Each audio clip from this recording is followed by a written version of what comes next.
Now, Mr. Tharoor, Sheikh Hasina is still in India, and in your report, you do emphasize that India is not facilitating political activity by her.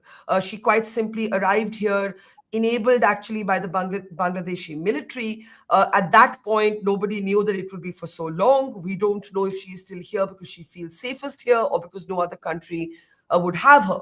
It is quite clear that in the current situation, it is not safe for her to return to Bangladesh. Her party is not even being allowed to take part in the elections. But a number of Bangladeshis will say India has chosen a side by continuing to keep her there. I'm sure you had a chance, as parliamentary panels do, to get a sense of the government's mind on this, and you have your own opinion. What do you think of Ms. Hasina's continued presence here? There have been some who have suggested that perhaps while she is here, she should not make public statements. I know the panel's report gets into that, but I'll let you explain further. No, I mean, my point really on this one, Barkha, is that the government is very conscious of all these points you've just made.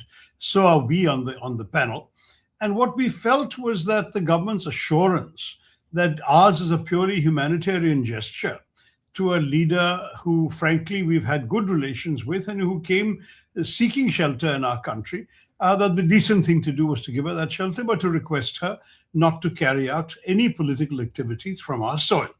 And that is the picture that we too have portrayed in our report and have endorsed. Now, while we were discussing all of this, as you know, there was a decision made by a panel, a trial court in Bangladesh to sentence her to death, which changes in many ways the nature of the appeal by Bangladesh for her deportation, because you're basically sending somebody to a certain assassination.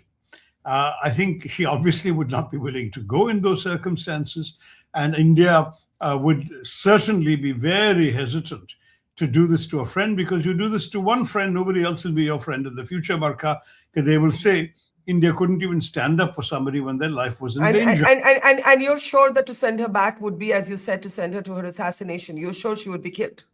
Well, that's what the sentence says. They've passed a death sentence on her already. It's not as if it's speculation. It is an order of execution. So you're sending her back to a country where she's been ordered to be executed. She'll be executed the next day. You can't do that. I mean, I think this is something which even at the United Nations conventions and so on would understand our stand, because the Refugee Convention basically says that you don't send people back to countries where they fear persecution. And the fact is that assassination is the most extreme form of persecution. So I would not suggest that somebody facing a death sentence could be sent off. But again, I'm not in the government. I speak as an MP with a point of view. And my point of view is that the government in any case has assured us they are studying the legal implications. They do have a treaty with Bangladesh that covers some of this. That treaty has certain provisions which include certain exceptions, and all of this has to be studied by legal experts and decisions made. I think it's safe to say that no one is going to be taking a hasty decision at a time of great chaos and lawlessness in Bangladesh. This is not a time for us to do that. The government has, by and large, taken the line that it's for Sheikh Hasina to decide how long she wants to stay, and that they're not forcing her. Now, with the death sentence, I think it becomes very clear that the only circumstance in which she would leave India is to another country where she feels safe. It would not be to Bangladesh until that death sentence is revoked.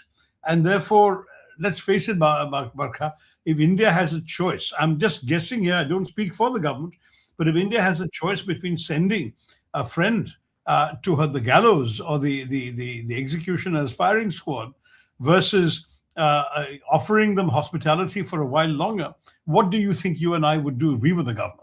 I just don't think it would be decent to send her back at this time. And I think many Indians would not understand if India were to give in to this merely in the so-called interest of good relations with Bangladesh at a time when Bangladesh is not doing very much to earn a good relationship with India either.